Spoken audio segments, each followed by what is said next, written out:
টপিকসগুলো নিয়ে আমরা ডিসকাস করব। তার মধ্যে প্রথমে থাকবে হচ্ছে working principle of air circuit breaker, oil circuit ব্রেকারের অপারেশন দেখব, তার কনস্ট্রাকশন দেখব এবং অ্যাডভান্টেজ অ্যান্ড ডিসঅ্যাডভান্টেজগুলো দেখব। এরপরে আসবে মিনিমাম অয়েল সার্কিট ব্রেকার এমওসিবি যেটাকে আমরা বলি, সেটারও অপারেশন, কনস্ট্রাকশন, ওয়ার্কিং প্রিন্সিপাল দেখব আর তার অ্যাডভান্টেজ অ্যান্ড ডিসঅ্যাডভান্টেজগুলো নিয়ে আমরা ডিসকাস করব। আর ফাইনালি এয়ার ব্লাস্ট সার্কিট ব্রেকারের অপারেশনটা দেখব। প্রথমে আসো working principle of air circuit breaker বা এসিবি। লাস্ট ক্লাসে কিন্তু আমরা এয়ার সার্কিট ব্রেকার নিয়ে ডিসকাস করছিলাম। আমরা কি বলছিলাম, এয়ার সার্কিট ব্রেকারকে আপ টু কত ভোল্ট লাইন পর্যন্ত ইউজ করা যায়? 600 ভোল্ট লাইন পর্যন্ত ইউজ করা যায়। এর উপরে কিন্তু আমরা এয়ার সার্কিট ব্রেকারকে ইউজ করি না। এর কারণ হচ্ছে আর্কিং। যদি আমরা এর উপরে ইউজ করতে চাই তাহলে আমাদের আর্ক ফর্মেশন করবে, যেটাকে এক্সটেনশন করার প্রপার্টিজ এয়ারে নাই বা এয়ার সার্কিট ব্রেকারে নাই। আমরা এয়ার সার্কিট ব্রেকারের আর্কটাকে কিভাবে ইন্টারাপশন করি? আর্ক ইন্টারাপশন চেম্বারের মাঝখানে। সো আর্ক ইন্টারাপশন চেম্বার দিয়ে আমরা কিভাবে আর্কটাকে ইন্টারাপশন করি? লেন্থ অফ আর্ক বাড়াই, লেন্থ অফ আর্ক বাড়ায়, রেজিস্ট্যান্স বাড়াই, কারেন্ট কমাই এবং এই আর্ক ইন্টারাপশন চেম্বারের মধ্যে আমাদের হিটটা ডিসিপেট হয়। সো আমাদের আর্কটা ঠান্ডা হয়, যার ফলে আর্কটা ইন্টারাপশন হয়ে যায় ফাইনালি। সো এই যে এয়ার সার্কিট ব্রেকার, এই এয়ার সার্কিট ব্রেকারকে আমাদের সবসময় মডিফাই করতে হয়, মডিফিকেশনের দরকার লাগে বা ডিজাইনের দরকার লাগে, যে ডিজাইনটাকে কিভাবে করলে এটা আরও ভোল্টেজ লেভেলটাকে বাড়ানো যায় বা আরও এটা কিভাবে আর্কটাকে প্রপারলি এক্সটেনশন করতে পারে। সেজন্য আমরা আর্ক এক্সটিংশন চেম্বারের পাশাপাশি আমরা এখানে খেয়াল করে দেখো, এটা একটা সার্কিট, যে সার্কিট আমরা দেখতে পাচ্ছি একটা সোর্স বাম পাশে কানেক্টেড আর ডান পাশে লোড কানেক্টেড। মাঝখানে হচ্ছে একটা circuit breaker, air circuit breaker. এই সার্কিট ব্রেকারের আমরা দেখতে পাচ্ছি দুইটা কন্ট্যাক্ট আছে। এর নিচের যে কন্ট্যাক্টটা, এই কন্ট্যাক্টটাকে আমরা বলতেছি মেইন কন্ট্যাক্ট। উপরে যে কন্ট্যাক্টটা, এটাকে আমরা বলতেছি আর্কিং কন্ট্যাক্ট। দুইটা কন্ট্যাক্ট কিভাবে কানেক্টেড? Parallelly connected. সো খেয়াল করে দেখো, আমরা যদি চিন্তা করি যে হেলদি কন্ডিশনে যদি একটা কন্ট্যাক্ট থাকতো, ফর এক্সাম্পল মেইন কন্ট্যাক্টটা যদি থাকতো, আর্কিং কন্ট্যাক্ট যদি না থাকতো, তাহলে কি হতো? যখনই আমাদের ফল্ট হবে তখন কি হবে? মেইন কন্ট্যাক্ট ওপেন হবে। মেইন কন্ট্যাক্ট ওপেন হলে মেইন কন্ট্যাক্টের ভিতরে আর্ক ফর্মেশন হবে, তারপরে আর্ক এক্সটিংগুইশিং চেম্বারের মাধ্যমে আর্কটা ইন্টারাপশন হবে। কিন্তু মেইন কন্ট্যাক্টটা কিন্তু হেলদি কন্ডিশনেও কারেন্ট ফ্লো করে এটার ভিতর দিয়ে। মেইন কন্ট্যাক্টের ভিতর দিয়ে কিন্তু সবসময় লোড কারেন্ট যাচ্ছেই। তার ফলে কি এটা প্রি হিটেড অবস্থায় থাকবে। যেহেতু লোড কারেন্ট যাচ্ছে, সো এখানে লস হবেই, আইস করার লস হবেই। সো আইস করার লস মানে হিট, সো হিট ডেভেলপ করবেই মেইন কন্ট্যাক্টে। তার মানে এটা প্রি হিটেড অবস্থায় থাকবে। সো এই প্রি হিটেড অবস্থায় যদি মেইন কন্ট্যাক্ট থাকে এবং এখানে যদি আর্কটা জেনারেশন হয়, তাহলে এই মেইন কন্ট্যাক্টটা ড্যামেজ হয়ে যাওয়ার একটা পসিবিলিটিস থাকে, মেল্টেড হয়ে যাওয়ার একটা পসিবিলিটিস থাকে, কারণ এটা আগে থেকেই হিট আপ অবস্থায় আছে। একে যদি আরও বেশি হিট এই আর্কিংয়ের কারণে যদি হিটটা এই মেইন কন্ট্যাক্টের মধ্যে ডেভেলপ করে, তাহলে তো আমার মেইন কন্ট্যাক্টটা ড্যামেজ হয়ে যেতে পারে।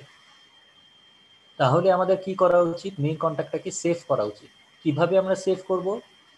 খেয়াল করে দেখো, এই মেইন কন্ট্যাক্টের সাথে আমরা কি করছি? একটা আর্কিং কন্ট্যাক্ট প্যারালালি কানেক্ট করছি।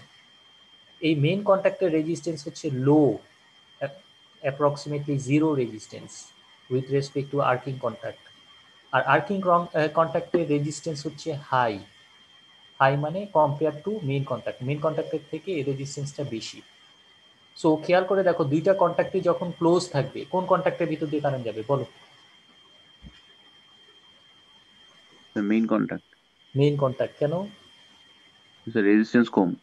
রেজিস্ট্যান্স কম, অ্যাপ্রক্সিমেটলি জিরো। সো যেহেতু এটা একটা শর্ট সার্কিটের মতন বিহেভ করবে মেইন কন্ট্যাক্টটা, সো সমস্ত কারেন্ট কিন্তু এদিক দিয়েই যাবে। আমাদের আর্কিং কন্ট্যাক্ট দিয়ে কিন্তু কোনো কারেন্ট যাবে না। যদি দুইটা কন্ট্যাক্টও ক্লোজ থাকে, তাহলে কিন্তু আর্কিং কন্ট্যাক্ট দিয়ে কারেন্ট যাবে না, যাবে সব মেইন কন্ট্যাক্ট দিয়ে, কারণ মেইন কন্ট্যাক্টটা হচ্ছে শর্ট সার্কিটের মতন বিহেভ করবে। সো মেইন কন্ট্যাক্টের ভিতর দিয়ে কারেন্ট যাচ্ছে, আর্কিং কন্ট্যাক্টের ভিতর দিয়ে কারেন্ট যাচ্ছে না। সো আমাদের অবজেক্টিভ হবে, যখন আমরা সার্কিট ব্রেকারটাকে ওপেন করব ডিউরিং ফল্ট কন্ডিশনে আমাদের প্রথম কাজ হবে মেইন কন্ট্যাক্টটাকে ওপেন করা। মেইন কন্ট্যাক্টকে যখনই আমরা ওপেন করে দিলাম, মেইন কন্ট্যাক্টকে ওপেন করে দিলে কারেন্টটা কোন দিকে চলে গেল? এখন আর্কিং কন্ট্যাক্ট দিয়ে চলে যাবে, কারণ মেইন কন্ট্যাক্ট যখন ওপেন হবে, খেয়াল করে দেখো, মেইন কন্ট্যাক্টটা যখন ওপেন হলো, ওপেন হলে সার্কিটটা ক্লোজ। কেন ক্লোজ? কারণ arcing contact still close. So arcing contact দিয়ে কিন্তু এখন কারেন্টটা যাওয়া শুরু করলো। আর্কিং কন্ট্যাক্ট দিয়ে যদি কারেন্ট যায়, মেইন কন্ট্যাক্টের ভিতরে কিন্তু আর্ক ফর্মেশন হবে না। কেন আর্ক ফর্মেশন হবে না? কারণ সার্কিটটা তো এখনো ক্লোজ, আর্ক তো এখনো, সার্কিটটা তো ওপেন না পুরোপুরি। সো এখন আর্ক আসবে না। আর্ক আসবে কোথায়? যদি ওপেন সার্কিটে। এখন তো ওপেন হয় নাই, কারণ সার্কিটটা এখন স্টিল ক্লোজ। সো এখন কারেন্টটা বাইপাস হয়ে যাচ্ছে, বাইপাস হয়ে আর্কিং কন্ট্যাক্ট পেয়ে যাচ্ছে। একই কারেন্ট যাবে নাকি একটু কম কারেন্ট যাবে? একটু কম কারেন্ট যাবে। একটু কম কারেন্ট যাবে, কারণ কি আর্কিং কন্ট্যাক্টের রেজিস্ট্যান্স মেইন কন্ট্যাক্টের থেকে বেশি। সো এখন কিন্তু কারেন্টের ম্যাগনিটিউডটা একটু কম হইল। এরপরে কি করব? মেইন আর্কিং কন্ট্যাক্টের ভিতর দিয়ে যেহেতু কখনোই কোনো কারেন্ট যাচ্ছিল না, তার মানে এটা সবসময় কুল ডাউন অবস্থাতেই থাকবে, ঠান্ডা অবস্থাতেই থাকবে। সো এরপরের কাজ কি? আমাদের আর্কিং কন্ট্যাক্টটাকে ওপেন করা। আর্কিং কন্ট্যাক্টটাকে যেই আমরা ওপেন করলাম, সাথে সাথে এখানে কিন্তু আর্ক বিল্ড আপ করলো। যেহেতু আর্কের টেম্পারেচার অনেক হাই, সো এই আর্কের টেম্পারেচারটা এখন কিন্তু আর্কিং কন্ট্যাক্টের মধ্যে ডিসিপেট হবে, এবং এর চারপাশে কি থাকবে? আর্ক এক্সটিংগুইশিং চেম্বার থাকবে। আমরা জানি এর মেইন আর্কিং কন্ট্যাক্টের চারপাশে থাকবে আর্ক এক্সটিংগুইশিং চেম্বার। সো এই আর্ক এক্সটিংগুইশিং চেম্বারের কাজটা কি ছিল? ভিতরে কিছু মেটাল প্লেট ছিল এবং চারপাশে ইনসুলেশন ছিল। সো যখন আমাদের মুভিং কন্ট্যাক্টটা দূরে সরে যাবে, তখন এই মাথায় আমাদের হাই পোটেনশিয়াল, কারণ এখানে আসতেছে সোর্স, আর এই মাথায় জিরো পোটেনশিয়াল, কারণ এটা লাইন টু গ্রাউন্ড ফল্ট, তার মানে এখানে পোটেনশিয়াল জিরো। সো এখানে হাই পোটেনশিয়ালের ডিফারেন্সের কারণে এখানে একটা ইলেকট্রিক ফিল্ড ক্রিয়েট হবে। এই ইলেকট্রিক ফিল্ডের কারণে আমাদের কি হবে? আমাদের এই যে মেটাল প্লেটগুলো তখন ম্যাগনেটাইজড হয়ে যাবে। ম্যাগনেটাইজড হয়ে গেলে সে কি করবে? এই যে আর্কটা যে প্রডিউস হলো এই মুভিং কন্ট্যাক্ট এবং ফিক্সড কন্ট্যাক্টের মাঝখানে, সে আর্কটাকে নিজের দিকে অ্যাট্রাক্ট করবে, যার ফলে লেন্থ অফ আর্ক এই খাজে খাজে ঢুকে যাচ্ছে এবং স্প্লিট হয়ে যাচ্ছে। স্প্লিট মানে হচ্ছে ভাগ হয়ে যাচ্ছে।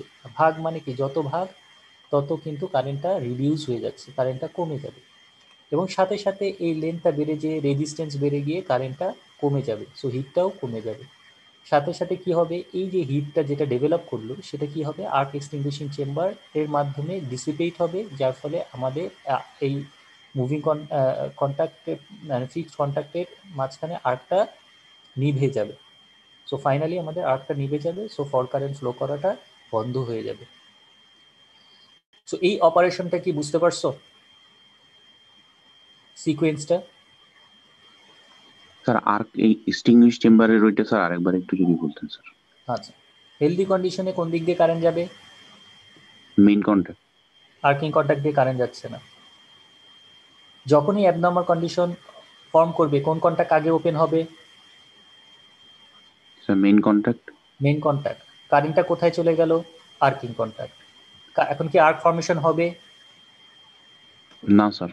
কারণ সার্কিটটা স্টিল ক্লোজ। এরপরে কে ওপেন হবে? আর্ক। আর্কিং কন্ট্যাক্ট। তার মানে কি? এখন আর্ক ডেভেলপ করলো। এখন মুভিং কন্ট্যাক্টটা যত দূরে সরে যাবে আর্কের লেন্থটা তত বাড়বে।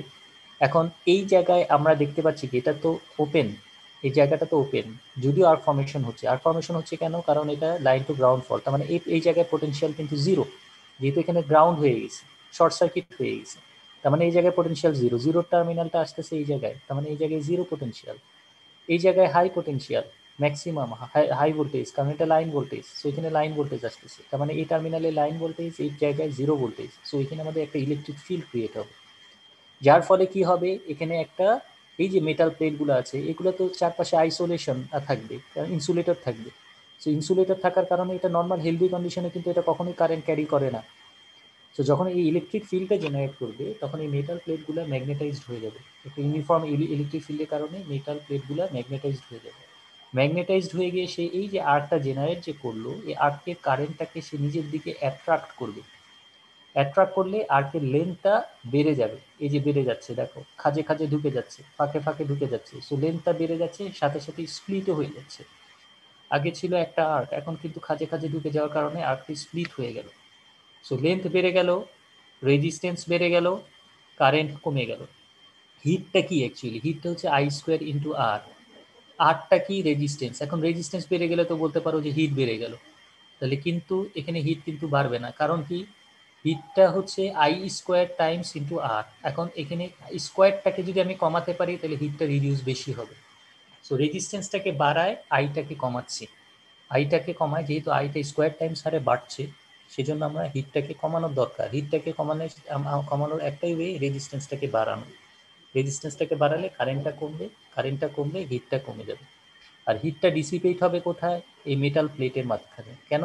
কারণ হিট সবসময় ট্রান্সফার হয় high temperature area to low temperature এরিয়ার দিকে। তার মানে আমাদের এই যে মুভিং কন্ট্যাক্ট আর ফিক্সড কন্ট্যাক্টের মাঝখানে যে এই ওভারহিটটা জেনারেট করলো, সেটা এখন ট্রান্সফার হবে এই মেটাল প্লেটের মাঝখানে।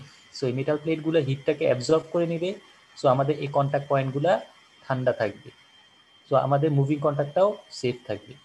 তো সেটাই, সরি, আর্কিং কন্ট্যাক্টটাও সেফ থাকবে। সো সেটাই বলতেছে, main contact conducts the current in close position. Close পজিশনে মেইন কন্ট্যাক্টের ভিতর দিয়ে সমস্ত কারেন্ট যাবে। They have low contact resistance, এর কন্ট্যাক্ট রেজিস্ট্যান্স থাকবে কম, স্মল। অ্যান্ড এটা কি মেটেরিয়ালস দ্বারা থাকবে? সিলভার প্লেটেড, এবং এই মেইন কন্ট্যাক্টটা সিলভার প্লেটেড হবে। আর the arcing contacts are hard, এটা থাকবে শক্ত, কারণ এখানে হিট ডেভেলপ করবে। সো হিটটাকে রেজিস্ট করার অ্যাবিলিটি তার থাকতে হবে। So heat resistance and usually made of copper alloy. তো এখানে দুইটা মেটেরিয়াল থাকবে, একটা কপার আর একটা হচ্ছে অ্যালুমিনিয়াম। সো দুইটা মেটেরিয়ালসের একটা মিক্স ফর্ম থাকবে, যার ফলে এর রেজিস্ট্যান্স থাকবে এই অ্যালুমিনিয়ামের রেজিস্ট্যান্সের থেকে বেশি। রেজিস্ট্যান্স কিভাবে বাড়ালাম, এটা কি বুঝতে পারছো?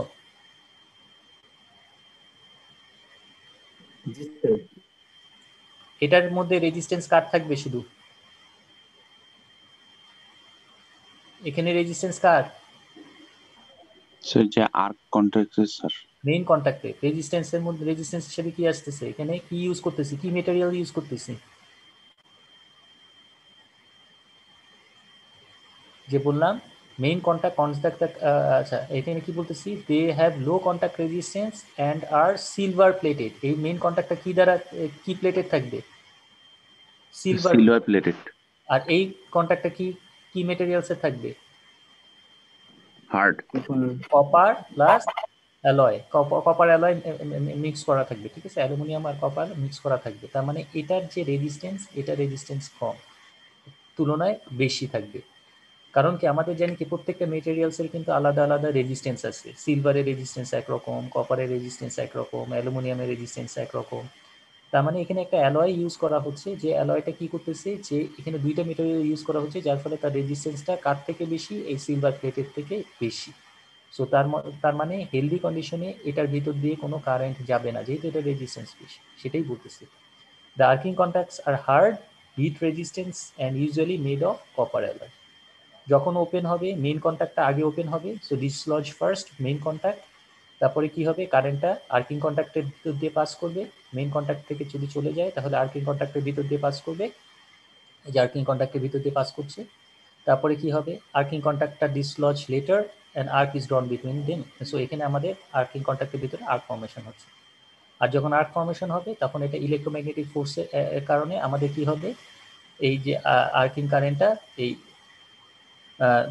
যে আর্ক এক্সটিংগুইশার চেম্বারের খাঁজে খাঁজে ঢুকে যাবে, যার ফলে আর্কটা প্রপারলি এক্সটিংশন হবে। এই যে জিনিসটা, এটা কিন্তু ইনস্ট্যান্ট হবে, ইনস্ট্যান্ট হবে। ফার্স্ট কাজ হচ্ছে মেইন কন্ট্যাক্ট ওপেন করা, তারপরের কাজ হচ্ছে আর্কিং কন্ট্যাক্ট ওপেন করা, একই সাথে হবে। মেইন কন্ট্যাক্ট ওপেন হওয়ার সাথে সাথেই আর্কিং কন্ট্যাক্টটা ওপেন হবে, কারণ কি মেইন কন্ট্যাক্টটা ওপেন হলে হওয়ার পরে আমাদের এই যে কারেন্টটা, এই কারেন্টটাকে ডাইভার্ট করতে হবে। ডাইভার্ট করতে হবে কোন পাথ দিয়ে? এই আর্কিং কন্ট্যাক্টের ভিতর দিয়ে ডাইভার্ট করতে হবে, যার ফলে এখানে আর্কটা ফর্মেশন হয়, এই জায়গায় না। সো মেইন কন্ট্যাক্টটাকে আগে ওপেন করলাম, কারেন্টটা এই পাশে চলে গেল, এখন এখানে যদি ওপেন করি তাহলে এখানে আর্ক ফর্ম হবে। মেইন কন্ট্যাক্টটা তার মানে কিন্তু সেফ থাকে। বোঝা গেছে? জি স্যার। কারো কোনো কনফিউশন? স্যার বলো। স্যার এই জিনিসটা যেহেতু ইনস্ট্যান্টলি হচ্ছে, মেন কন্ট্যাক্ট ওই টাইমে হিটেড থাকবে না? তো মেইন কন্ট্যাক্ট স্যার, হিটেড থাকবে। হ্যাঁ, মেন কন্ট্যাক্ট যে এতক্ষণ যে ইলেকট্রিসিটি ক্যারি করতেছিল, তো ওটার কারণে এটা যে হিটেড আছে, তো ওখানে মানে আর ডেভেলপ হওয়ার একটা চান্স আছে না? আমরা ওখানে উপরে তো না, কেন আর্ক আর ডেভেলপ করার এক্সটিংগুইশন চান্স নাই? চেম্বার। বলো। মেইন কন্ট্যাক্ট যখন ওপেন হলো তখন কি আর্কিং কন্ট্যাক্ট কি ক্লোজ না ওপেন? আচ্ছা আচ্ছা, হ্যাঁ স্যার, ক্লোজ। ক্লোজ।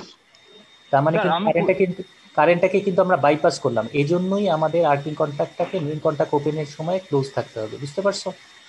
ইনস্ট্যান্টলি হচ্ছে জিনিসটা, এটা টাইম পিরিয়ডটা ইনস্ট্যান্টলি তাহলে মানে, কতক্ষণ? ইনস্ট্যান্টলি বলতে এটা কিন্তু এখন আমাদের যে স্পিড, এই আর্ক ইন্টারাপশন টাইমটা, এটা জি যদি স্যার। তুমি টাইমে হিসাব করো তাহলে 1 2 3 সাইকেলের মধ্যে কিন্তু আর্ক ইন্টারাপশন কমপ্লিট হয়ে যায়। আচ্ছা কিন্তু সিকোয়েন্সটা তোমার বুঝতে হবে। কে আগে ওপেন হবে কে আগে ক্লোজ হবে, একটার পর পর, ঠিক আছে? এমন না যে দুইটা একই সাথে না, সাইমালটেনিয়াসলি না, একটার পর আরেকটা। সো মেইন কন্টাক্ট আগে ওপেন, তারপরে আর্কিং কন্টাক্ট, জাস্ট এই কারেন্টটাকে শিফট করার জন্য। স্যার তাহলে ওই মিলি সেকেন্ডের ডিলেটাতেই মানে হ্যাঁ আর্টটা শিফট করতেছে। হ্যাঁ হ্যাঁ হ্যাঁ, রাইট। আচ্ছা, থ্যাংক ইউ স্যার। আচ্ছা, এই গেল হচ্ছে কি আমাদের অপারেশন। এটা কেন ইউজ করা হয়? কারণ হচ্ছে আমাদের মেইন কন্ট্যাক্টটাকে সেফ রাখতে হবে। কারণ মেইন কন্ট্যাক্টটাকে আমাদের সেফ রাখা দরকার, কারণ কারণ আমি এটাকে আমার তো রিইউজ করতে হবে, আমার তো আবার এটাকে ইউজ করতে হবে। এখন মেইন কন্ট্যাক্ট যদি আমার মেল্টেড হয়ে যায়, তাহলে তো আমি আমার সার্কিট ব্রেকারকে রিক্লোজ করতে পারবো না। তো এই জন্য এটা হচ্ছে ইমপ্রুভমেন্ট, ঠিক আছে? আমরা আর্কিং কন্ট্যাক্টটাকে সেপারেট একটা কন্ট্যাক্ট হিসেবে রাখলাম। আচ্ছা, এরপরে আসো অয়েল সার্কিট ব্রেকার, ওসিবি যেটাকে আমরা বললাম, অয়েল সার্কিট ব্রেকার। আমরা কি বলতেছিলাম, এয়ার সার্কিট ব্রেকারকে আপ টু 600 ভোল্ট লাইন পর্যন্ত ইউজ করা যাইতে পারে, কিন্তু অয়েল সার্কিট ব্রেকারকে তারও বেশি। তার মানে কি, আমাদের এয়ার সার্কিট ব্রেকারের প্রবলেম কি ছিল? প্রবলেম ছিল এয়ারটা আয়োনাইজড হয়ে যেত। এখন এই যে আয়োনাইজড হয়ে যাচ্ছে যে এয়ারটা, এর পরিবর্তে অর্থাৎ এয়ারের পরিবর্তে আমি যদি এমন কোনো মেটেরিয়ালস ইউজ করতে পারি যার ডাই ইলেকট্রিক স্ট্রেংথ মানে হচ্ছে তার ইনসুলেশন লেভেল কাঠ থেকে বেশি, এয়ারের থেকে বেশি, তাহলে কি আমরা এটাকে আরও হাই ভোল্টেজ লাইনে ইউজ করতে পারবো। আমাদের মেইন অবজেক্টিভ হচ্ছে সেটা। তার মানে আমাদের এই যে আর্কটাকে তো প্রিভেন্ট করতে হবে। সো প্রিভেন্ট করার জন্য আমাদের কি করতে হবে, ইনসুলেশন লেভেল বাড়াতে হবে। তার মানে ইনসুলেশন হিসেবে আমাকে এমন কোনো মিডিয়াম ইউজ করতে হবে যার ইনসুলেশন লেভেল এয়ারের থেকে বেশি। সো এই জন্য আমরা যে সার্কিট ব্রেকারটা পরে নিয়ে আসলাম সেটা হচ্ছে অয়েল সার্কিট ব্রেকার বা ওসিবি। এটা হচ্ছে আমাদের সেই অয়েল সার্কিট ব্রেকার। এই অয়েল সার্কিট ব্রেকারের ভিতরে কি থাকবে, মুভিং কন্ট্যাক্ট থাকবে, ফিক্সড কন্ট্যাক্ট থাকবে। আর এই মুভিং কন্ট্যাক্ট এবং ফিক্সড কন্ট্যাক্টের মাঝখানে যে মিডিয়ামটা থাকবে সেটা হচ্ছে অয়েল। তার মানে এটা অয়েল দ্বারা মার্জ করা থাকবে। এটা কি অয়েল? ইনসুলেশন অয়েল বা ডাইইলেকট্রিক অয়েল, অর্থাৎ যে অয়েল ইলেকট্রিসিটি কন্ডাক্ট করে না। আচ্ছা, খেয়াল করে দেখো, তার মানে আমাদের সার্কিটটা যখন ক্লোজ, আমরা কি বলছিলাম যে oil circuit breaker up to কত কেভি লাইন পর্যন্ত ইউজ করা যায়? 12 কেভি, মানে 12,000 ভোল্ট লাইন পর্যন্ত কিন্তু এটাকে আমরা ইউজ করতে পারি। এর উপরে কিন্তু আবার ইউজ করা যাবে না। এর কারণ কি, প্রত্যেকটা জিনিসেরই কিন্তু একটা ইনসুলেশন লেভেল থাকে। যেমন এয়ারের ইনসুলেশন আমরা আপ টু 600 ভোল্ট পর্যন্ত ইউজ করতে পারি, এর উপরে ইউজ করতে পারি না। এখন আমরা যদি অয়েল সার্কিট ব্রেকার ইউজ করি, এটা 12 কেভি পর্যন্ত ইনসুলেশন প্রোভাইড করবে। এর উপরে যদি আমি এই সার্কিট ব্রেকারটাকে ইউজ করতে যাই, তাহলে কিন্তু তার ইনসুলেশন খারাপ হয়ে যাবে, অর্থাৎ এটা তখন আর প্রপার ইনসুলেশন দিতে পারবে না, যার ফলে আর্কটা বিল্ড আপ করতেই থাকবে। সো এই জন্য এটাকে আমরা 12 কেভি লাইন পর্যন্ত ইউজ করতে পারি। সো আমরা একটু খেয়াল করে দেখি আমাদের এখানে কি কি এই কম্পোনেন্ট আছে, কনস্ট্রাকশনটা একটু ভালো করে দেখি। এইটা হচ্ছে এই যে আই এর মতো যেটা দেখতেছো, দুই পাশে দুইটা আই, এই আইটা হচ্ছে গিয়ে আমাদের ফিক্সড কন্ট্যাক্ট, অর্থাৎ এটা ফিক্সড অবস্থায় থাকবে। আর এই উল্টা টি যেটা দেখতেছো, এটা হচ্ছে কি আমাদের মুভিং কন্ট্যাক্ট। সো এই মুভিং কন্ট্যাক্টটা ওপেন বা ক্লোজ হবে, এটা মুভ করবে নিচের দিকে অথবা উপরের দিকে। এখানে যে একটা পিস্টন দেখতে পাচ্ছ, এই এই পিস্টনটা উপরে বা নিচে মুভ করবে। এটা উপরে বা নিচে মুভ করবে, উপরের দিকে মুভ করলে কন্ট্যাক্টটা কি হবে বলো? ক্লোজ।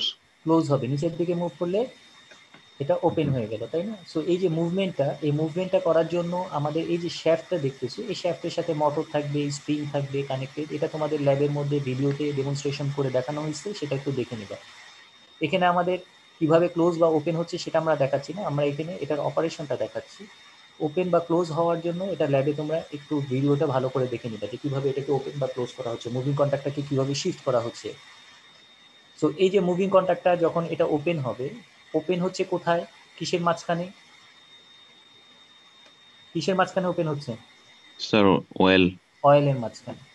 সো যখন ওপেন হবে, এটা ফার্স্টে আমরা দেখে নিই যে সার্কিটটা কিভাবে ক্লোজ। এটা এখন সার্কিটটা ক্লোজ, কিভাবে ক্লোজ বুঝতে পারতেছি।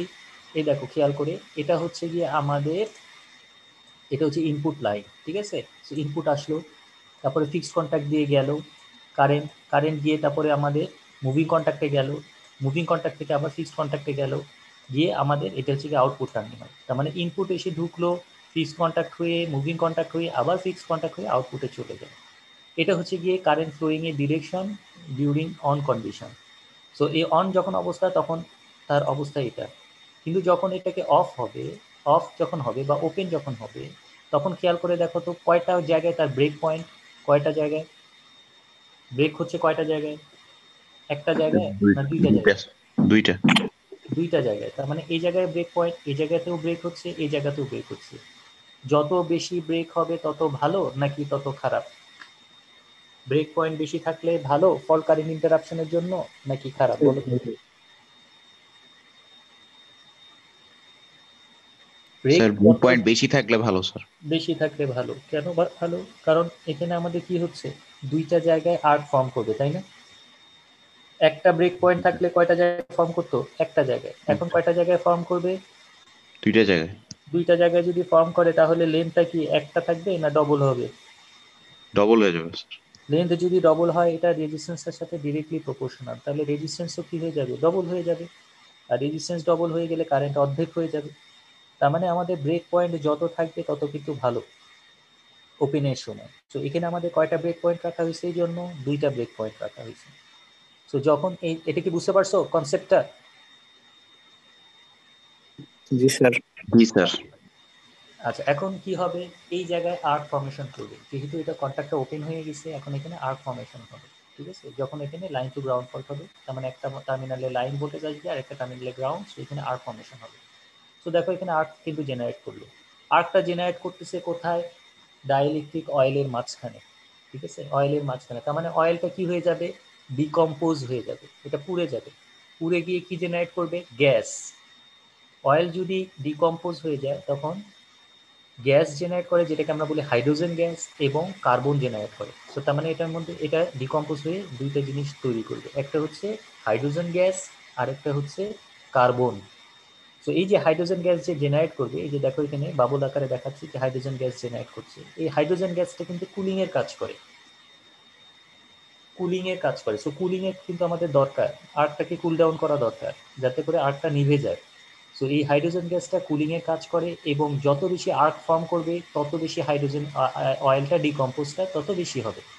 আর যত বেশি এখানে গ্যাস জেনারেট করবে তত এখানে গ্যাসের প্রেশারটা বৃদ্ধি পাবে।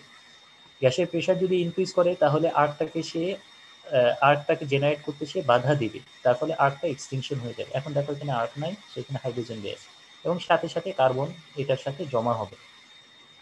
সো এই যে গ্যাসটা, এই গ্যাসটা তো এখানে যখন জেনারেট করলো কখন? যখন আর্ক ফর্মেশন হলো। তো তার মানে কি হবে, এই যে ট্যাঙ্কটা দেখতেছো, এই ট্যাঙ্কের মধ্যে কি গ্যাসের প্রেশারটা বৃদ্ধি পাবে। সো গ্যাসের প্রেশার যদি ইনক্রিজ হয় গ্যাসটাকে তো রিলিজ করতে হবে। সো গ্যাসটাকে রিলিজ করার জন্য আমাদের এখানে একটা ভেন্ট থাকবে, এই উপরের চেম্বারে একটা ভেন্ট থাকবে, গ্যাস ভেন্ট বলে। যেমন তোমরা প্রেশার কুকারে দেখছো, প্রেশার কুকারে কি হয়, যখন প্রেশার বেড়ে যায় তখন একটা সিটি থাকে, যে সিটির মাধ্যমে আমাদের প্রেশারটা রিলিজ হয়ে যায়। সো সেরকম এখানে একটা গ্যাস ভেন্ট থাকবে, সেই গ্যাস ভেন্টের মাধ্যমে এই প্রেশারটা রিলিজ হয়ে যাবে। সো এইভাবে আমাদের এই অয়েল সার্কিট ব্রেকারের মধ্যে আর্কটা ইন্টারাপশন হয়। তার মানে আমাদের এই যে ইন্টারাপশন পয়েন্ট এখানে দেখতে পাচ্ছি, এটা কিন্তু একটা ফেজ। এই যে ট্যাঙ্ক, এই ট্যাঙ্কের ভিতরে অয়েল দ্বারা যে মুভিং কন্ট্যাক্ট এবং ফিক্স কন্ট্যাক্ট মার্চ করা আছে, এটা কিন্তু একটা ফেজ দেখাচ্ছে, অর্থাৎ এটা হচ্ছে আর ফেজ। ধরো এই আর ফেজের ইন্টারাপশন পয়েন্ট এটা, এরকম কয়টা ফেজ থাকবে? আরো দুইটা স্যার। আরো দুইটা, আর ওয়াই বি, সো তিনটা ফেজ থাকবে। সো এই একটা ট্যাঙ্কের ভিতরে তার মানে আমাদের কয়টা ফেজ অয়েল দ্বারা মার্চ করা থাকবে? তিনটা ফেজ। ঠিক আছে, সো এই একটা ট্যাঙ্কের ভিতরে তিনটা ফেজ থাকবে, R phase, Y phase, B phase, তিনটা ফেজ থাকবে। এখানে একটা ফেজে ক্রস সেকশন দেখানো হয়েছে। সো যদি একটা ফেজে ফল্ট হয়, ধরলাম আর ফেজে ফল্ট হয়েছে, তাহলে আর্ক জেনারেট করবে কয়টা ফেজে? একটা ফেজে না তিনটা ফেজে? তিনটা ফেজে তিনটা হবে। স্যার। যে ফেজে ফল্ট হয়েছে শুধুমাত্র সেই ফেজে। কিন্তু যদি আর্কটা আর ফেজে জেনারেট করে তাহলে কি হবে, এই যে অয়েলের টেম্পারেচার এটা কি বিল্ড আপ করবে না? অয়েলের টেম্পারেচার যদি বিল্ড আপ করে তাহলে কি হবে, তার ইনসুলেশন লেভেলটা কমে যাবে। এখন ইনসুলেশন কি একটা একটা ফেজে কমবে নাকি সমস্ত ফেজে কমবে? সবগুলা ফেজে কমে যাবে স্যার। সবগুলাতেই কমবে। কেন? কারণ এই যে অয়েলটা, এই অয়েলটা এই পুরো ট্যাঙ্কের ভিতরে যে অয়েলটা আছে এটার মধ্যে তিনটা ইন্টারাপশন পয়েন্ট, তিনটা ফেজ কানেক্টেড। তার মানে তিনটা ফেজ যদি কানেক্টেড হয়, একটা ফেজে ফল্ট হলে এটার এফেক্ট কিন্তু বাকি দুইটা ফেজেও পড়বে। কারণ এক জায়গায় যদি হিট আপ হয় তাহলে সে টেম্পারেচারটা কিন্তু চারপাশে ছড়ায় যাবে। সো বাকি দুইটার ইনসুলেশন কিন্তু নষ্ট হয়ে যাবে। সো এই জন্য আমরা এই অয়েল সার্কিট ব্রেকারকে আপ টু 12 কেভি লাইন পর্যন্ত ইউজ করতে পারি, এর উপরে আমরা এটাকে ইউজ করতে পারি না। যার এর মেইন কারণ হচ্ছে এই একটা ফেজে ফল্ট হলে এর এফেক্টটা বাকি দুটো ফেজেও পড়বে। এ পর্যন্ত কারো কোনো কনফিউশন আছে কিনা দেখো। স্যার তিনটা ফেজের জন্য আলাদা চেম্বার কি ইউজ হ্যাঁ, করা যায় না? তিনটা ফেজের জন্য আলাদা চেম্বারের জন্য এই অয়েলের পরে এই মডিফিকেশনগুলো, সেটাই আমি বলতেছি যে কীভাবে মডিফিকেশনগুলো করা হয়েছে সেটা তোমরা দেখবা, ডেভেলপমেন্টগুলো কীভাবে করা হয়েছে। আচ্ছা স্যার। তো অয়েল সার্কিট ব্রেকারে দেখলাম আমাদের তিনটে ইন্টারাপশন পয়েন্টের জন্য এই প্রবলেমটা হচ্ছে। তো এই পর্যন্ত কারো কোনো প্রবলেম আছে কিনা দেখো। স্যার একটা কোশ্চেন ছিল স্যার। হ্যাঁ বলো। স্যার এয়ার এর জন্য 600, তারপরে এই যে অয়েল এর জন্য 1200, এই জিনিসটা স্যার 12,000 কিভাবে 12,000, 12,000 এটা স্যার কিভাবে স্যার হয়েছে? আমাদেরকে মিডিয়াম ইনসুলেশন, মিডিয়াম প্রত্যেকটা মেটেরিয়ালসের একটা আলাদা ইনসুলেশন স্ট্রেংথ থাকে। এয়ারের একটা নির্দিষ্ট ইনসুলেশন স্ট্রেংথ আছে। আমরা এটাকে চেক করার উপায় আছে। কিভাবে চেক করতে পারি? আমরা তার মনে করো একটা এয়ার বক্স নিলাম, এয়ার বক্সের দুই প্রান্তে দুটো ইলেকট্রোড বসালাম, একটা হচ্ছে অ্যানোড আর একটা ক্যাথোড টার্মিনাল। বক্স নিয়ে বক্সের ভিতরে এয়ার, তারপরে আমরা কি করলাম, এখানে একটা voltage apply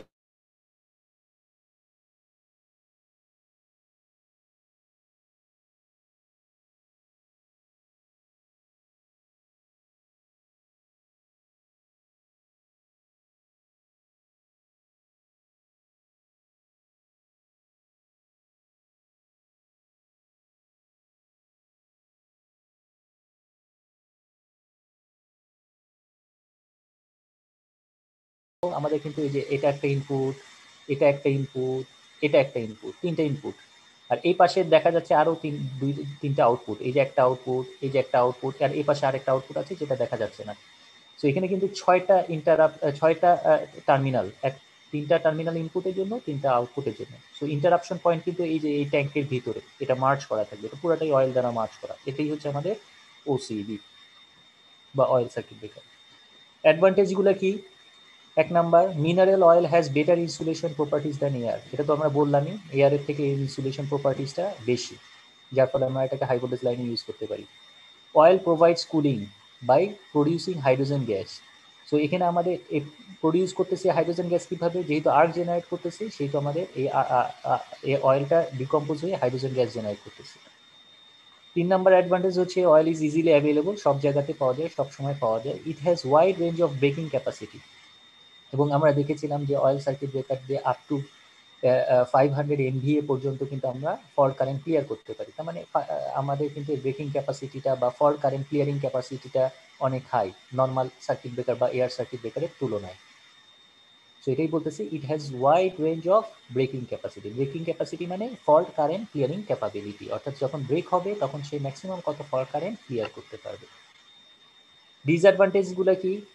it is inflammable and there is a risk of fire. যেহেতু এটা দাহ্য পদার্থ, আমরা জানি যে এই অয়েলটা দাহ্য পদার্থ, সো এটা ইনফ্লেমেবল যেহেতু, সো এখানে আমাদের একটা এক্সপ্লোশন হওয়ার একটা পসিবিলিটিস থাকে। It may form an explosive mixture with air. যদি ভিতরে অক্সিজেন থাকে বা এয়ার থাকে তাহলে এখানে এক্সপ্লোশন হতে পারে, কারণ অক্সিজেন থাকলে আমাদের আর্ক হওয়ার সম্ভাবনা বেশি।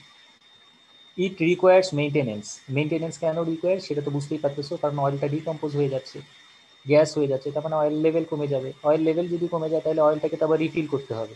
আবার কার্বন যদি জমে তাহলে আবার অয়েলটাকে ফিল্টার করতে হবে, ফিল্টার করে কার্বনটাকে বাদ দিতে হবে। সো এই জন্য আমাদের মেনটেনেন্সের দরকার। যতবার মানে অপারেট করবে ততবার কিন্তু আমাদের কার্বন জমা হবে, সো কার্বনটাকে আমাদের ফিল্টার আউট করে ফেলতে হবে। অ্যাবজর্বস moisture, so dielectric strength reduces. Moisture কেন অ্যাবজর্ব করে? কারণ আমরা জানি ময়েশ্চার অ্যাবজর্ব করার জন্য আমাদের টেম্পারেচার ডিফারেন্স হতে হয়। আমাদের এই যে অয়েল ট্যাঙ্কের ভিতরে টেম্পারেচার কিন্তু high with respect to surrounding temperature. So আমাদের যে সারাউন্ডিংয়ের যে টেম্পারেচার তার থেকে আমাদের ভিতরে টেম্পারেচার যেহেতু হাই, সো এই টেম্পারেচার ডিফারেন্সের কারণে কিন্তু আমাদের কি হতে পারে, ভিতরে ময়েশ্চার জমতে পারে। আর ময়েশ্চার মানে কি? পানি। এই পানি কি ইলেকট্রিসিটি কন্ডাক্ট করে, তার মানে আমাদের অয়েলের যদি ময়েশ্চার জমে তাহলে কিন্তু অয়েলের ইনসুলেশন স্ট্রেংথ কমে যাবে। অয়েল লিকেজ প্রবলেম, অনেক দিন ধরে যদি সার্কিট ব্রেকার ইউজ করো এর বডি লিক করতে পারে। সো লিক যদি করে তাহলে অয়েল লেভেল কমে যাবে, সো এটা একটা প্রবলেম হতে পারে। oil has to be replaced after some operation because of the carbonization of oil. আমরা বললাম যে কার্বন জমা হবে, যেহেতু কার্বন জমা হবে তার ইনসুলেশন কমে যাবে, যার ফলে আমাদের কি করতে হবে, অয়েলটাকে রিপ্লেস করতে হতে পারে। সো অ্যাডভান্টেজ এবং ডিসঅ্যাডভান্টেজে যেগুলো দেখানো হলো সেগুলোতে কারো কোনো প্রবলেম আছে কিনা দেখো, কোনো পয়েন্টে কোনো প্রবলেম আছে কিনা। Sir wide range of breaking ক্যাপাবিলিটিটা আর একটু বলবেন?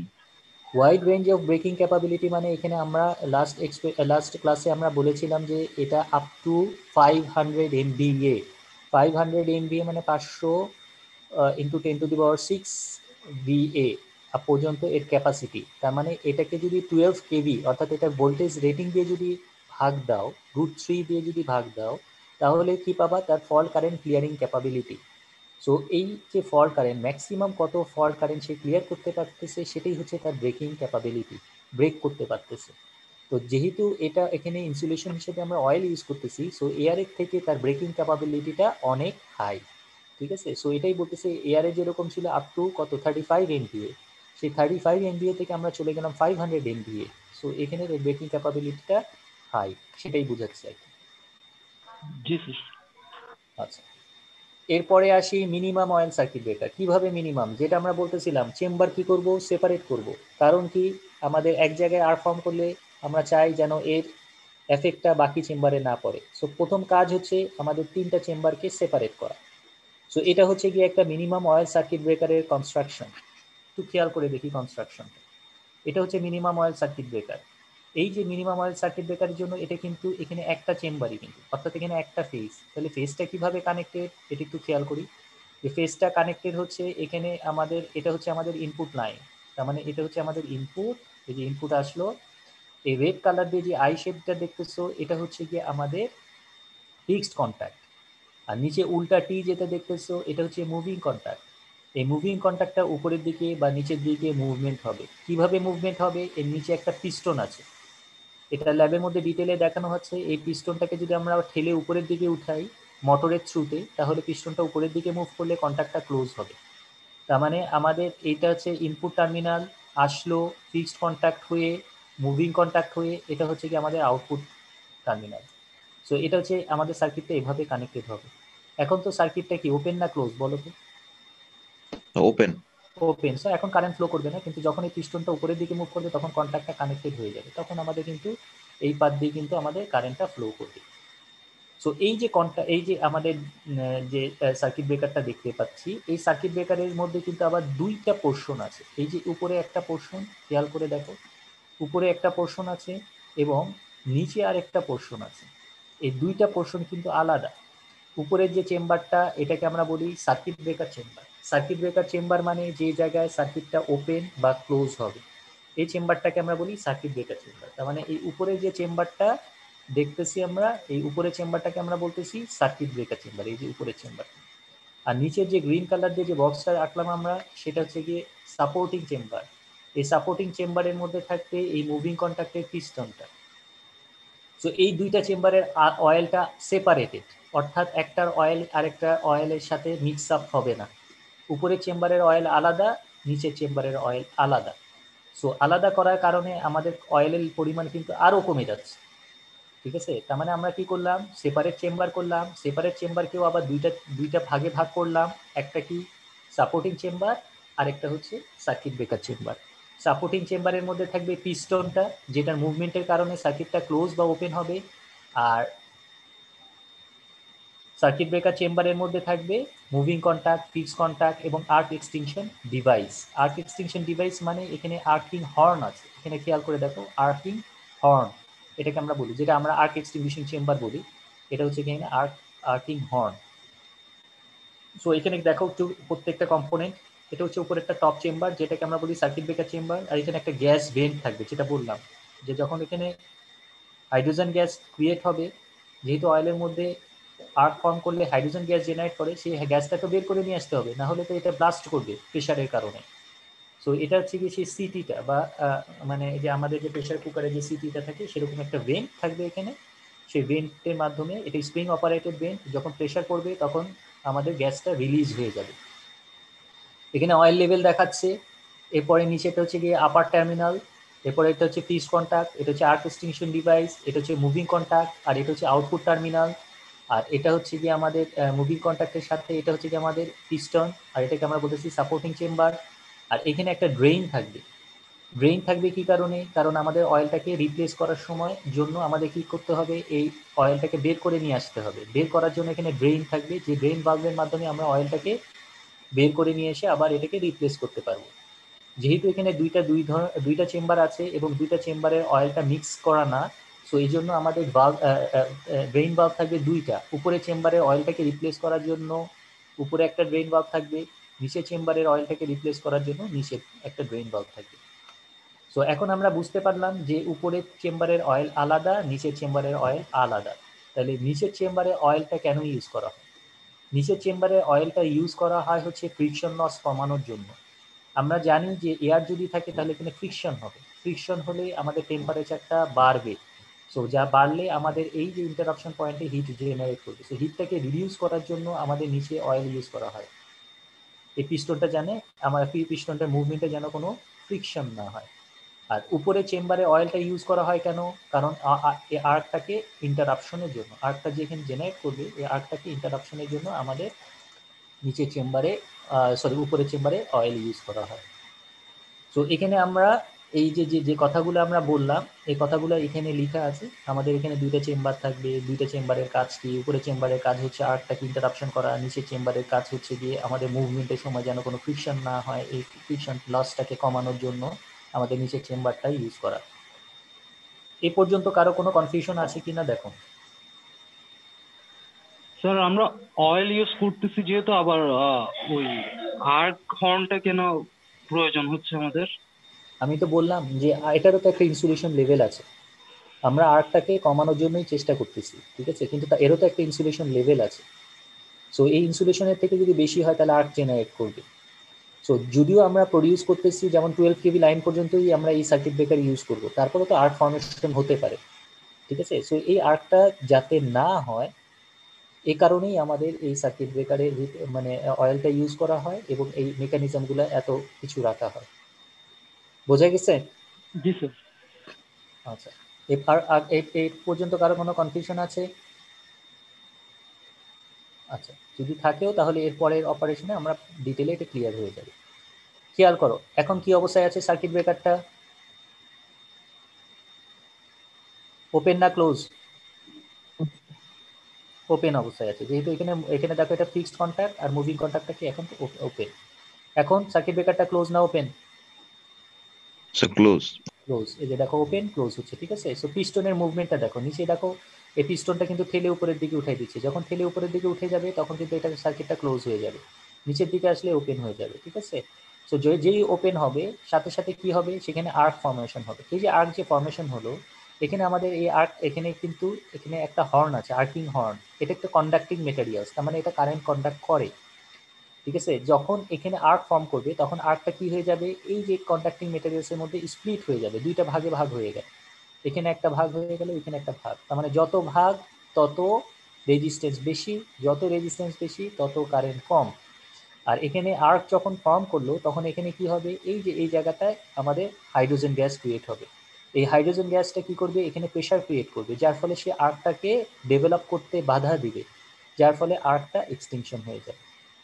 বুঝতে পারছো অপারেশনটা? জি স্যার। ঠিক আছে, এটা সিম্পল অপারেশন। এটা আর অয়েল সার্কিট ব্রেকারের অপারেশন এক্স্যাক্টলি সেম। ডিফারেন্স হচ্ছে এটার জন্য সেপারেট চেম্বার, আর সেপারেট চেম্বারের পরেও এখানে আবার দুইটা চেম্বারে এটাকে ভাগ করা হয়েছে যাতে করে অয়েলের পরিমাণটা কমে যায়। এবং এখানে একটা আর্ক এক্সটিংশন ডিভাইস আছে, যার আর্ক এক্সটিংশন ডিভাইসের মাধ্যমে আমরা আর্কের লেন্থটাকে বাড়ালাম। কিভাবে বাড়ালাম, এই যে দেখো এখানে দুইটা ভাগে ভাগ হয়ে গেল। আগে ছিল একটা জায়গায় কনসেন্ট্রেট করতো, এক জায়গায় যদি কনসেন্ট্রেশন হয় তাহলে আমাদের হিটটা বেশি ডেভেলপ করবে। সো আর্কটাকে স্প্লিট করে ফেললাম, ভাগ করে ফেললাম, তার মানে আমাদের কনসেন্ট্রেশনটা ডিভাইডেড হয়ে গেল, যার ফলে হিটটা অর্ধেক হয়ে গেল এবং আমার আর্ক হাইড্রোজেন বাবল ক্রিয়েট হলো এবং আর্কটা ইন্টারাপশন কমপ্লিট হয়ে গেল। অপারেশন বোঝা গেছে?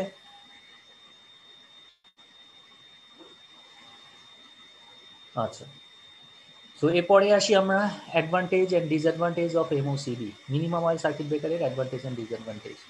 এই মিনিমাম অয়েল সার্কিট ব্রেকারে কিন্তু এই যে উপরে দেখতে পাচ্ছি এটা কিন্তু মিনিমাম অয়েল সার্কিট ব্রেকার। এই উপরের যে চেম্বারটা এটাকে আমরা বলতাম সার্কিট ব্রেকার চেম্বার, নিচের চেম্বারটা হচ্ছে সাপোর্টিং চেম্বার, এবং এর চারপাশে কিন্তু ইনসুলেশন থাকবে, এই যে পোর্সেলেইন টাইপ ইনসুলেশন চারপাশে দেওয়া থাকবে। ঠিক আছে, সো এটা হচ্ছে আমাদের ইনপুট টার্মিনাল, এটা হচ্ছে আমাদের আউটপুট টার্মিনাল, আর এটা হচ্ছে যে সাপোর্টিং চেম্বার।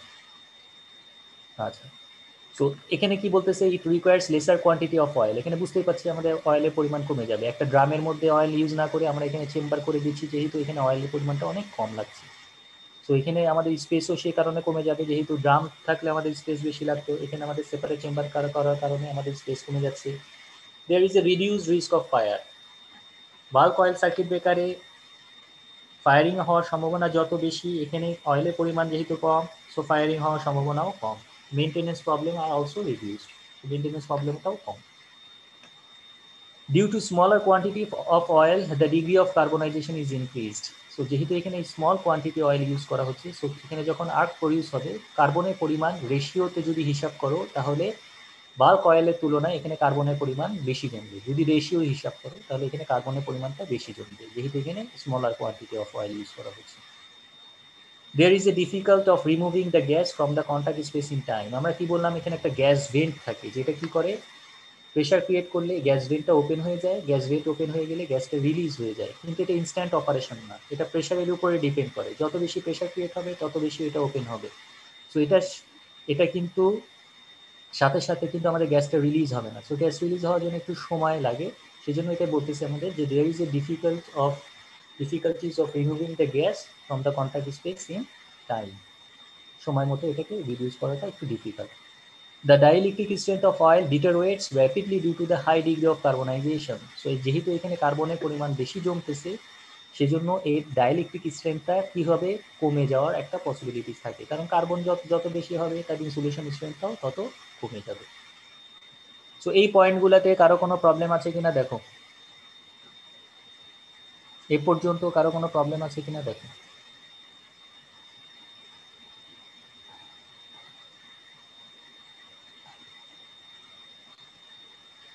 শুনতে পাচ্ছ?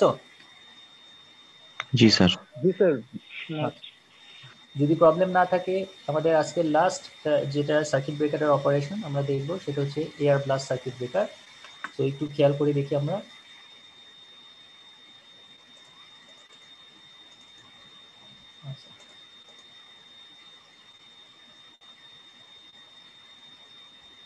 আচ্ছা, air blast circuit breaker. Air blast circuit ব্রেকারে আমরা কি বলেছিলাম, high pressure compressed air pass করতে হবে। হাই প্রেশার এয়ার সার্কিট ব্রেকারের সাথে এটা ডিফারেন্সটা কি, এয়ার সার্কিট ব্রেকারে কন্ট্যাক্টটা ওপেন বা ক্লোজ হতো নর্মাল অ্যাটমসফেরিক এয়ারের মাঝখানে, বাট এয়ার ব্লাস্ট সার্কিট ব্রেকারে আমরা কি করব, এই যে নর্মাল অ্যাটমসফেরিক এয়ারটা আছে এটাকে প্রেশারাইজ করব। প্রেশারাইজ করার জন্য কি লাগবে, একটা কম্প্রেসার লাগবে। এই কম্প্রেসার দিয়ে আমরা এটাকে প্রেশারাইজ করব। প্রেশারাইজ করার পরে সেটাকে কি করব, আমরা এই প্রেশারটাকে রিলিজ করব কখন, যখন আমাদের ফল্ট হবে। ফল্ট হলে কি হবে, মুভিং কন্ট্যাক্ট ফিক্সড কন্ট্যাক্ট থেকে ওপেন হয়ে যাবে, যেই ওপেন হবে সেখানে আর্ক বিল্ড আপ করবে। এই যে আর্কটা বিল্ড আপ করতেছে মুভিং কন্ট্যাক্ট এবং ফিক্সড কন্ট্যাক্টের মাঝখানে, সেই মাঝখান দিয়ে আমাদের কি করতে হবে, এই হাই প্রেশারাইজড কম্প্রেসড এয়ারটাকে পাস করতে হবে। যার ফলে কি হবে, আমাদের এই প্রেশারের পরিমাণটা কি পরিমাণ প্রেশার থাকে সেটা যদি আমরা বলি, তাহলে আমরা দেখতে পাচ্ছি এখানে যে আমাদের এখানে প্রেশারের পরিমাণ থাকবে 20 to 30 KG per centimetre square. যেখানে আমরা দেখতে পাচ্ছি যে প্রেশারের পরিমাণ আমাদের হবে 20 to 30 KG per centimetre square. আমরা এখানে দেখতে পাচ্ছি যে এখানে কিন্তু খুবই প্রেশারের পরিমাণ কিন্তু হিউজ প্রেশার। সেন্টিমিটার স্কোয়ার মানে বুঝতে পারতেছি যে খুবই স্মল গ্যাপ। এই স্মল গ্যাপের মধ্যে প্রেশারটা দেখো যে কি পরিমাণে হিউজ প্রেশার দেওয়া হয়। সো এই হিউজ প্রেশারে দেওয়ার কারণে আমাদের আর্কটা কিন্তু খুব দ্রুত এক্সটিংশন হয়ে যাবে, এবং সাথে সাথে কি হচ্ছে, এই হাই প্রেশার অফ এয়ারের কারণে আমাদের আর্কটা কুল ডাউনও হয়ে যাচ্ছে, যার ফলে এটাকে আমরা আপ টু 400 কেভি লাইন পর্যন্ত কিন্তু ইউজ করতে পারি, 400,000 ভোল্ট লাইন পর্যন্ত কিন্তু এটা ইউজ করতে পারি। তো তার মানে আমাদের এখানে কি কি কম্পোনেন্ট লাগবে আমরা যদি একটু দেখি, এটা যদি ডিসক্রাইব করি, এটা হচ্ছে কি আমাদের এয়ার ব্লাস্ট সার্কিট ব্রেকারের কনস্ট্রাকশন পিকচারটা। সো আমাদের ইনপুট লাইনটা আমরা একটু দেখি, ইনপুট লাইনটা কিভাবে আসতেছে। এটা হচ্ছে কি আমাদের ইনপুট, এই যে ইনপুট আসতেছে, এটা হচ্ছে কি আমাদের আউটপুট। তার মানে আমাদের যে ইনপুটটা কিভাবে কানেক্টেড সেটা আমরা দেখি একটু। সো সো এখানে আমাদের এখানে একটা ব্রেক পয়েন্ট থাকবে, এখানে একটা ব্রেক পয়েন্ট, আচ্ছা এখানে একটা ব্রেক পয়েন্ট থাকবে, এখানে একটা ব্রেক পয়েন্ট, আর এখানে একটা ব্রেক পয়েন্ট। সো এখানে 3টা ব্রেক পয়েন্ট। তার মানে আমার ইনপুটটা আসলো, খেয়াল করে দেখো, ইনপুটটা আসলো, ইনপুটটা এসে প্রথমে একটা ব্রেক পয়েন্ট, তারপরে এটার সাথে আরেকটা ব্রেক পয়েন্ট। কিভাবে কানেক্টেড, সিরিজে না প্যারালালি? সিরিজে। সিরিজ। তারপরে আরেকটা ব্রেক পয়েন্ট। সো এখানে কয়টা ব্রেক পয়েন্ট? 3টা ব্রেক পয়েন্ট। তিনটা। যত ব্রেক পয়েন্ট তত ভালো না খারাপ? ভালো স্যার। ভালো। সো এখানে 3 গুণ লেন্থ বেড়ে গেল, তাই না? 3 গুণ লেন্থ, আর্কের লেন্থটা বেড়ে গেল 3 গুণ।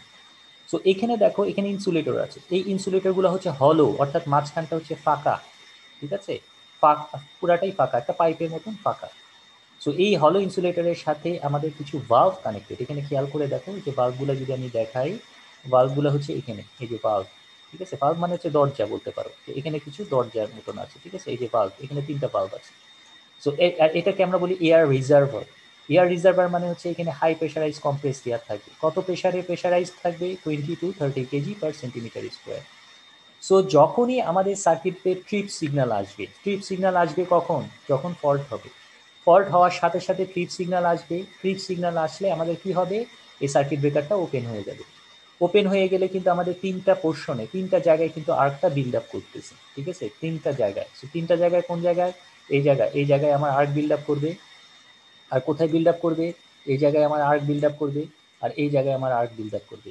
সো এই যে 3টা জায়গায় আর্কটা বিল্ড আপ করবে, এই আর্কটাকে এক্সটেনশন করার জন্য আমাদের সাথে সাথে ইনস্ট্যান্টলি কি হবে? এই ভালভগুলো ওপেন হয়ে যাবে, এই যে ভালভগুলা বা দরজাগুলো খুলে যাবে। সো দরজাগুলো খুলে যদি যায়, তখন এই যে হাই প্রেশারাইজড এয়ারটা এই হলো ইনসুলেটরের ভিতর দিয়ে, অর্থাৎ এটা তো পাইপ, চারপাশে ইনসুলেশন। সো এই হলো ইনসুলেটরের ভিতর দিয়ে কোথায় চলে আসবে? হলো ইনসুলেটরের ভিতর দিয়ে বাইরে বের হয়ে আসবে। তার মানে এই যে বাইরের দিকে বের হয়ে আসবে এই হলো ইনসুলেটরের ভিতর দিয়ে। বাইরে বের হয়ে আসবে মানে কোন দিক দিয়ে বের হবে? এই মুভিং কন্ট্যাক্ট এবং ফিক্সড কন্ট্যাক্টের মাঝখান দিয়ে বাইরে বের হয়ে আসবে। তার ফলে কি হবে? এই যে আর্কের লেন্থটা কি হবে? অনেক বেড়ে যাবে। সো আর্কের লেন্থটা আগে যা ছিল তার থেকে অনেক বেড়ে যাবে। বেড়ে গেলে কি হবে? রেজিস্ট্যান্স বেড়ে গিয়ে কারেন্ট কমে যাবে। যেহেতু এটা অনেক হাই প্রেশার, সো আর্কটা সাথে সাথে কি হয়ে যাবে? এক্সটিংশন হয়ে যাবে। লেন্থ এত বাড়বে যে এটা এক্সটিংশন হয়ে যাবে। সো এটা কিন্তু ইনস্ট্যান্ট অপারেশন, এটা কিন্তু চোখে দেখা যাবে না যে আর্কের লেন্থটা বেড়ে গেছে, কিন্তু যেহেতু প্রেশার পরিমাণটা অনেক বেশি, এই প্রেশারটা যেহেতু এই মুভিং কন্ট্যাক্ট এবং ফিক্সড কন্ট্যাক্টের ভিতর দিয়ে রিলিজ হচ্ছে, সো এই হাই প্রেশারের কারণে আর্কটা প্রপারলি এক্সটিংশন হবে। এটা কি বুঝতে পারছো অপারেশনটা? জি স্যার। ভালভগুলো ওপেন হবে কখন? কোন সিগন্যাল স্যার আসছে? ফল্টের পরে স্যার। ফল্টের পরে। তার মানে এটা সিনক্রোনাইজ অবস্থায় থাকতে হবে, সিনক্রোনাইজ করতে হবে। তার মানে ফল্ট যেই হবে, ট্রিপ সিগন্যাল যেই ইস্যু হবে, ট্রিপ সিগন্যাল ইস্যু হলে সার্কিট ব্রেকার ওপেন হবে, সাথে সাথে ভালভগুলা ওপেন হবে। তার মানে 2টা জায়গায় তার সিগন্যালটা যাবে। একটা হচ্ছে সার্কিট ব্রেকার ওপেন করার জন্য একটা সিগন্যাল আসবে, আরেকটা হচ্ছে ভালভটাকে ওপেন করার জন্য একটা সিগন্যাল আসবে। সো এই ভালভটা যদি ওপেন হয়ে যাবে, এই হাই প্রেশারের কারণে আমাদের কন্ট্যাক্টের ভিতর দিয়ে এই হাই প্রেশারাইজ এয়ারটা বের হয়ে আসবে। বের হয়ে আসলে আমাদের আর্কের লেন্থ বেড়ে গিয়ে, রেজিস্ট্যান্স বেড়ে গিয়ে কারেন্ট কমে যাবে এবং আর্কটা কুল ডাউনও হয়ে যাবে এই হাই প্রেশারের কারণে। বুঝতে পারছো এটা অপারেশনটা? আচ্ছা। তো এই জিনিসগুলো এখানে ডিটেইলে বলা আছে, এই জিনিসগুলো তোমরা একটু চেক করে নিও। আমি কনস্ট্রাকশনটা আবার একটু দেখাই, ফিজিক্যাল কনস্ট্রাকশনটা। এটা হচ্ছে কি আমাদের সেই এয়ার রিজার্ভার, আর এখানে আমরা দেখতে পাচ্ছি একটা বাল্ব। এই বাল্বের সাথে এখানে অপারেটিং মেকানিজম, অর্থাৎ বাল্বটাকে ওপেন বা ক্লোজ করার জন্য। সো বাল্বটা যখন হেলদি অবস্থায় থাকবে তখন এটা ক্লোজ থাকবে, সো গ্যাসটা রিলিজ হতে পারবে না। সো গ্যাসটা কিন্তু রিলিজ হতে পারবে না, এখন রিলিজ হতে পারবে না কারণ এই জায়গায় বাল্বটা দিয়ে আটকানো আছে। আর এটা হচ্ছে হলো ইনসুলেটর। আর এটা হচ্ছে কি আমাদের এই জায়গাটা হচ্ছে কি আমাদের ফিক্সড কন্ট্যাক্ট, আর এই পাশে হচ্ছে কি আমাদের মুভিং কন্ট্যাক্ট। আর মুভিং কন্ট্যাক্টের সাথে আমরা জানি একটা স্প্রিং কানেক্টেড থাকে। সো এটা হচ্ছে কি সেই স্প্রিং। সো যেই আমাদের এই ভালভটা খুলে যাবে, অর্থাৎ ট্রিপ কন্ডিশন যখন অ্যারাইজ করবে, ট্রিপ কন্ডিশন অ্যারাইজ করার সাথে সাথে আমাদের কিন্তু আমাদের এই যে এই হাই প্রেশারাইজ কমপ্লেক্স এয়ারটা এই হলো ইনসুলেটরের ভিতর দিয়ে কিন্তু এই পাশে চলে আসবে। চলে আসলে সে কি করবে? এই মুভিং কন্ট্যাক্টকে পুশ করবে। মুভিং কন্ট্যাক্টকে পুশ করলে স্প্রিং এর টেনশনের কারণে, রেস্টেনিং ফোর্সের কারণে এটা মুভিং কন্ট্যাক্টটা দূরে সরে যাবে। আর এখানে আমরা দেখতে পাচ্ছি একটা এক্সস্টেড ভালভ আছে এবং নজল আছে, যার ফলে আমাদের এই যে এয়ারটা আমাদের বাইরে চলে আসবে। বাইরে চলে আসবে মানে কি? বাইরে চলে আসলে আমাদের কি হবে? আর্কের লেন্থটা বেড়ে যাবে, লেন্থ বেড়ে গিয়ে রেজিস্ট্যান্স বেড়ে গিয়ে কারেন্ট ইন্টারাপশন কমপ্লিট হয়ে যাবে। আর এই পাশে আছে কি, এই পাশে আমাদের একটা আইসোলেটর আছে। আমরা জানি যে সার্কিট ব্রেকারের সাথে আমাদের কি কানেক্টেড থাকে, আইসোলেটর কানেক্টেড থাকে। সো এটা আইসোলেটর থাকে, এটা মেইনটেনেন্স পারপাসে ইউজ করবো। এটা হচ্ছে কি আইসোলেটর। এর চারপাশে কিন্তু কোনো আর্ক এক্সটেনশন মেকানিজম নাই। আর এখানে আমরা হাই প্রেশার দিয়ে আমরা আর্কটাকে ইন্টারাপশন করছি। এই কনস্ট্রাকশনে কারো কোনো প্রবলেম আছে কিনা দেখো, কোনো জায়গায় বুঝো নাই এরকম আছে কিনা দেখো। স্যার ওই স্প্রিং এর ওই জায়গাটা স্যার যদি আরেকবার একটু বলতেন স্যার। আচ্ছা, এটাকে আমরা বলি, আমাদের দুইভাবে সার্কিট ব্রেকার ওপেন করা যায়। একটা হচ্ছে কি স্প্রিং এর থ্রুতে, আরেকটা হচ্ছে হাই প্রেশার এয়ারের মাধ্যমে।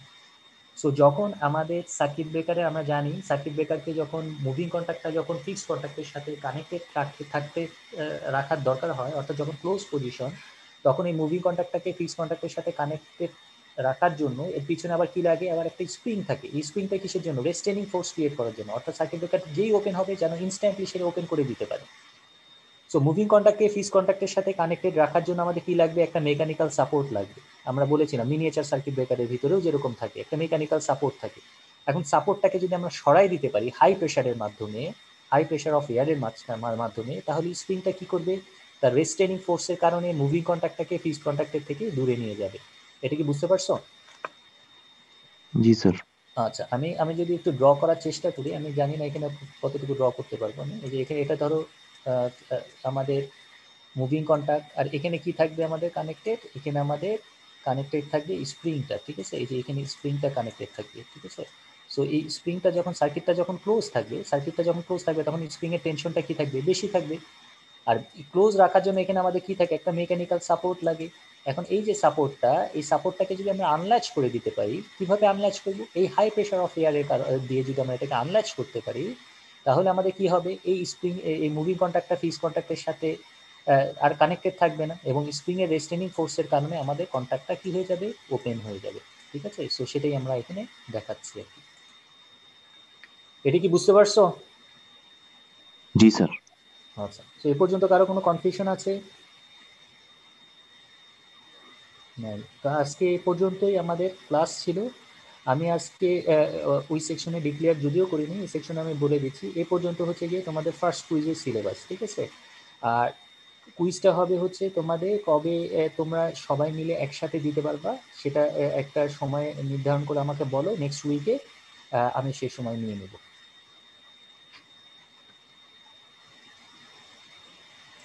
আচ্ছা, তো ঠিক আছে, আজকে এ পর্যন্তই থাক। তোমরা আমাকে একটু মেসেজ করে পাঠাই দিও সবাই কবে কুইজটা দিতে পারবে।